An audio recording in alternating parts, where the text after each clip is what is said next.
सबसे बड़ा growing segment है। ऑनलाइन गेमिंग एक ऐसा सेक्टर है जिसमें आज 50,000 से ज्यादा लोग एम्प्लॉयड हैं। ऑनलाइन गेमिंग इंडस्ट्री में 17,000 करोड़ का फॉरेन इन्वेस्टमेंट आया है। ऑनलाइन गेमिंग की जो इंडस्ट्री है उसमें इतनी ग्रोथ हुई है कि पूरे देश में 40 करोड़ से ज्यादा लोग हैं जो छोटी छोटी ऑनलाइन गेम्स, कोई लूडो खेलता है, कोई कैरम खेलता है, कोई चेस खेलता है, as a form of entertainment उसको यूज करते हैं।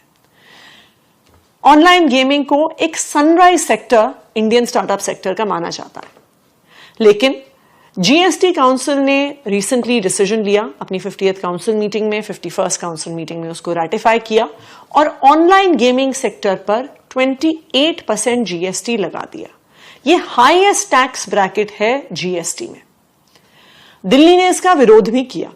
दिल्ली ने इसका विरोध इसलिए किया क्योंकि ऑनलाइन गेमिंग कोई लग्जरी सेक्टर नहीं है। ये बेटिंग, गैम्बलिंग, हॉर्स रेसिंग की तरह नहीं है जो एक सर्टन रिच लोग ही, बहुत ही रईस लोग ही उस सेक्टर में इन्वॉल्व होते हैं। आज आप देखिए कि बहुत सारे लोग देश भर में टियर 2 सिटीज में, टियर 3 सिटीज में एंटरटेनमेंट के लिए कई प्रकार की छोटी छोटी गेम्स ऑनलाइन गेमिंग वेबसाइट्स पे खेलते हैं। दूसरी बात, अगर एकदम से एक इंडस्ट्री में 28% टैक्स लगा दिया जाता है तो उस इंडस्ट्री को बहुत ज्यादा इंपैक्ट पड़ता है। अगर जो लीगल ऑनलाइन गेमिंग इंडस्ट्री है उसको हम इतना ज्यादा टैक्स करेंगे और वो इंडस्ट्री उससे खत्म हो जाती है, बहुत सारे स्टार्टअप्स बंद हो जाते हैं। So we are also opening ourselves out to the illegal online betting and gambling industry. लेकिन फिर भी जीएसटी काउंसिल ने यह डिसीजन लिया। अच्छी बात यह थी कि जीएसटी काउंसिल ने यह भी डिसीजन लिया कि हम 6 महीने के अंदर अंदर 28% के टैक्स को रिव्यू करेंगे। अगर इससे इस सेक्टर में बहुत ज्यादा डाउनफॉल आई है तो उसको रिकंसिडर करेंगे। 1 अक्टूबर से ये 28% टैक्स लागू होना था, लेकिन उससे पहले ही जीएसटी काउंसिल के डीजीजीआई ने सारी ऑनलाइन गेमिंग इंडस्ट्री को पिछले 6 साल के लिए 1.5 लाख करोड़ के टैक्स इवेजन नोटिसेस भेज दिए। आप सोचिए कि एक इंडस्ट्री है जिसकी वैल्यूएशन मीडिया रिपोर्ट्स के अनुसार 23,000 करोड़ की है। एक 23,000 करोड़ की इंडस्ट्री को 1.5 लाख करोड़ के टैक्स नोटिसेस मिल जाते हैं। इससे क्या होगा? इससे पूरा सेक्टर खत्म हो जाएगा। कोई भी कंपनी नहीं बच पाएगी जो अपनी वैल्यूएशन जितना टैक्स भर पाएगी। फॉर एग्जाम्पल, एक कंपनी है जिसकी टोटल वैल्यूएशन आज के दिन में 19,000 करोड़ है।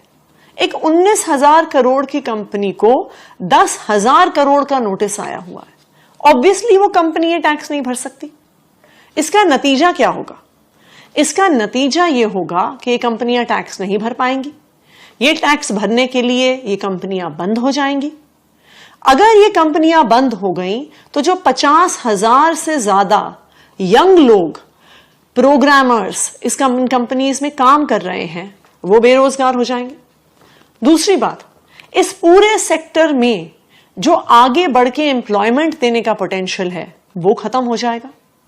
तीसरी बात, ये एक ऐसा सेक्टर है जिसमें ऑलरेडी 17,000 करोड़ का फॉरेन इन्वेस्टमेंट आ चुका है। 25,000 करोड़ का और foreign investment in the pipeline था। लेकिन जब इतना अनस्टेबल टैक्स एनवायरनमेंट है, जब इतना अनस्टेबल इन्वेस्टमेंट एनवायरनमेंट है, तो कौन सा फॉरेन इन्वेस्टर इन कंपनीज में इन्वेस्ट करना चाहेगा? नॉट जस्ट दिस, ये जो unstable and erratic tax environment है, ये ना सिर्फ ऑनलाइन गेमिंग इंडस्ट्रीज को इंपैक्ट करेगा, ये पूरे स्टार्टअप सेक्टर को इंपैक्ट करेगा। अगर मैं फॉरेन इन्वेस्टर हूं तो मुझे क्या लगेगा कि अगर मैंने इंडिया में किसी स्टार्टअप में इन्वेस्ट कर दिया, उसमें कुछ साल की ग्रोथ हो गई, ऑल ऑफ अ सडन 5 साल पुराने टैक्सेस लगा दिए जाएंगे, उन कंपनी से इतना पैसा मांग लिया जाएगा और मेरा सारा इन्वेस्टमेंट डूब जाएगा। इसलिए कोई भी फॉरेन इन्वेस्टर इंडियन स्टार्टअप्स में इन्वेस्ट नहीं करना चाहेगा। और सबसे जरूरी बात, इन कंपनीज को बंद होते हुए देख कोई भी यूथ जो आज कॉलेज से पास आउट हो रहा है, इंजीनियरिंग से पास आउट हो रहा है, आईआईटी से पास आउट हो रहा है, वो सोचेगा मैं क्यों एंटरप्रेन्योर बनूं, अच्छी सी सेफ नौकरी करो, बिकॉज अपना स्टार्टअप शुरू करना तो कितना रिस्की है। ग्रोथ होने के बावजूद अगर हमारे देश में इतना बड़ा टैक्स लग जाए तो हमारा स्टार्टअप तो सारा खत्म हो जाएगा।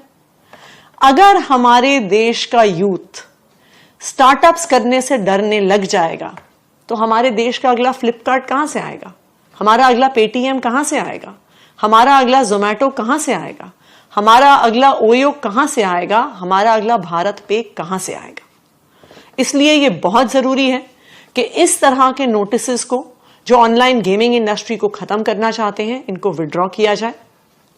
आज जीएसटी काउंसिल की मीटिंग है और इस मुद्दे को मैं जीएसटी काउंसिल की मीटिंग में जरूर उठाऊंगी कि ऑनलाइन गेमिंग इंडस्ट्री को हमारे ये टैक्स